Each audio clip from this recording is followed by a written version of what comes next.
Akhir-akhir ini, dunia maya ramai dengan fenomena generasi muda mengkampanyekan kabur aja dulu. Bukan cuma kabur dari masalah sehari-hari, tapi juga muncul gejala yang lebih mengkhawatirkan lagi, yaitu anak-anak muda yang mulai ragu untuk mengabdi sebagai ASN. Banyak yang bilang, ngapain sih jadi ASN? Gajinya kecil, birokrasi yang ruwet, mending kabur aja ke swasta atau bahkan ke luar negeri. Apakah menjadi ASN masih dipandang sebagai bentuk pengabdian atau justru dianggap sebagai jebakan hidup yang harus dihindari? Oke, hari ini kita akan membahas saat semangat kabur aja dulu merambah di birokrasi. Akankah kita kehilangan generasi ASN berintegritas atau justru saatnya kita membuktikan ASN bukan pelarian tapi sebuah panggilan untuk mengabdi? Yuk, kita kupas langsung bareng-bareng tanpa kabur dulu. Menurut kalian pasti generasi muda pernah dengar hashtag kabur aja dulu yang pernah viral. Nah, kabur aja dulu yang pernah viral itu pernah menimbulkan begitu banyak sekali gerakan positif, walaupun gerakan negatif. Dan kalian tahu nggak asal usulnya dari mana? Yap, bener banget, dari generasi Z. Dan itu viral di mana-mana. Ada di Instagram, Twitter, TikTok, bahkan ada di YouTube. Dan kalian tahu nggak sih, banyak banget penyebab dari hashtag kabur aja dulu. Mulai dari tekanan hidup, tekanan pekerjaan, pendidikan, hingga lingkungan sekitar. Hal itu yang menyebabkan seseorang menggunakan hashtag kabur aja dulu itu karena tekanan.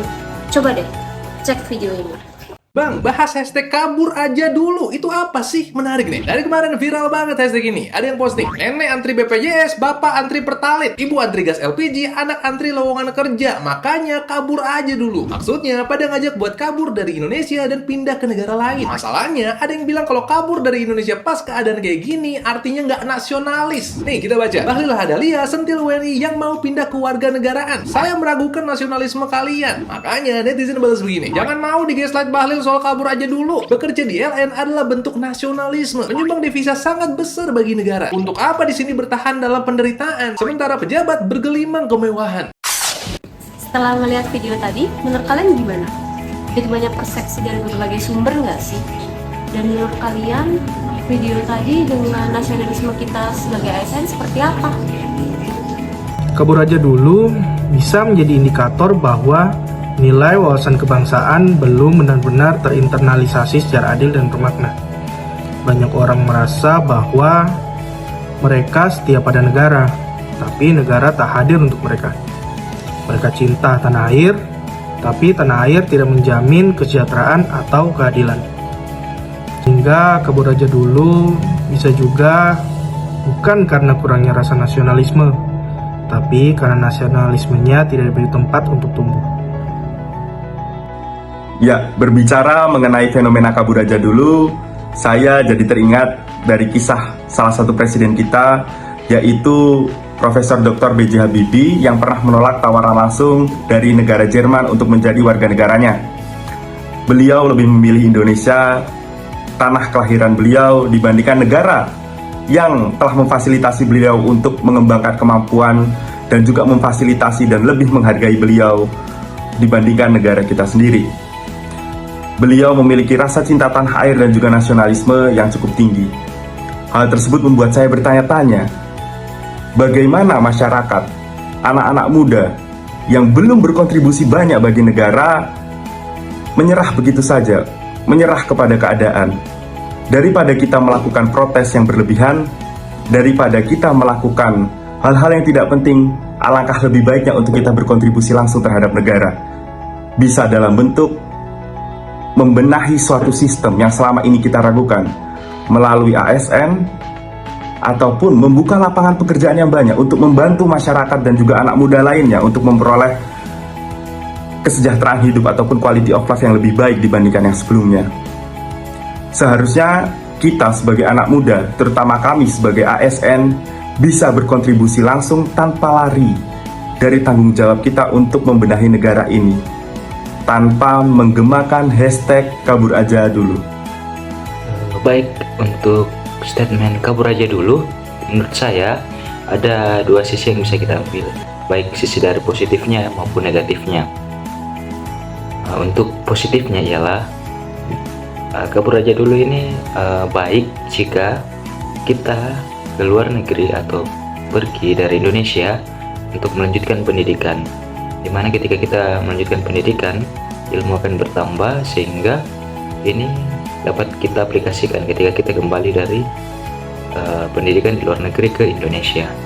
Sedangkan untuk bekerja itu juga baik, kita bekerja di luar namun hanya sementara saja, pekerjaan untuk belajar, dan pekerjaan itu bisa kita terapkan di Indonesia. Untuk sisi negatifnya yaitu jika kita benar-benar ingin ke luar negeri tetap kita meninggalkan Indonesia dan menjadi warga negara asing atau warga negara luar negeri, ini sangat tidak baik. Kemudian bagaimana kita menjaga diri kita untuk menjadi tetap nasionalisme, yaitu dengan kita mulai hal-hal kecil, khususnya bagi kita ASN atau CPNS baru, kita bisa dengan datang tepat waktu, bekerja dengan baik, bekerja dengan penuh semangat, dan patuh kepada pimpinan serta aturan-aturan yang ada di kerjaan kita. Selanjutnya, apakah kita akan menyerah atau kita terus berjuang? Nah, tentu ini adalah pilihan yang ada di tangan kita, dan tentunya kita harus tetap berjuang apapun keadaan kondisi negara kita, apapun yang kita rasakan saat ini, kita justru harus yang menjadi garda terdepan untuk membangun semangat dan terus berjuang, terus belajar untuk meningkatkan dan memajukan negara kita Indonesia. Oke, menarik ya tentang hashtag kabur aja dulu. Sebetulnya ini merupakan fenomena yang terjadi pada saat ini. Kita bisa melihat fenomena tersebut di samping kiri kanan saya yang saya ilustrasikan pada video ini. Kabur aja dulu itu adalah merupakan suatu keputusan mutlak yang dilakukan oleh generasi sekarang terhadap sistem pemerintahan sekarang ini. Kita bisa melihat bahwa pemerintah kurang menyediakan lowongan atau pekerjaan secara formal, sehingga begitu banyak masyarakat, khususnya Gen Z, milenial yang tidak bisa mendapatkan pekerjaan. Saya memberikan satu ilustrasi yang cukup konkret. Ketika saya mendaftar CSN di Kementerian PU, pelamar itu formasi yang disediakan itu hanya 6.000 dari hampir 30.000 pelamar, dan pada hasil akhirnya hanya 2.000 orang dari 29.000 yang berhasil masuk di Kementerian PU. Jadi secara tidak langsung ada kurang lebih 20.000 lebih orang yang gagal, artinya yang menjadi pengangguran karena tidak terserapnya secara maksimal formasi tersebut. Bagaimana kita memaknai nasionalisme di area sini? Tentu saja ini bukan hanya persoalan mencintai tanah air secara fisik, tapi bagaimana juga kita menjaga baik bangsa secara untuk melawan hoaks dan berkontribusi lewat karya digital. Kabur atau berjuang? Tentu saja sebagai seorang ASN saya akan memilih berjuang, karena perubahan itu teman-teman butuh orang-orang yang bertahan dan mencoba memperbaiki dari dalam, membangun dengan integritas seperti yang diajarkan oleh Insinyur Scott. Di tengah godaan untuk kabur aja dulu, kita diingatkan bahwa memilih jadi ASN bukan sekedar pilihan karir saja, tetapi merupakan sebuah bentuk keberanian untuk tetap tinggal, tetap berjuang, dan tetap peduli. Karena nasionalisme hari ini bukan soal baju seragam saja, tapi soal sikap, dan ASN adalah salah satu cara kita membuktikan bahwa cinta tanah air itu masih hidup sampai saat ini.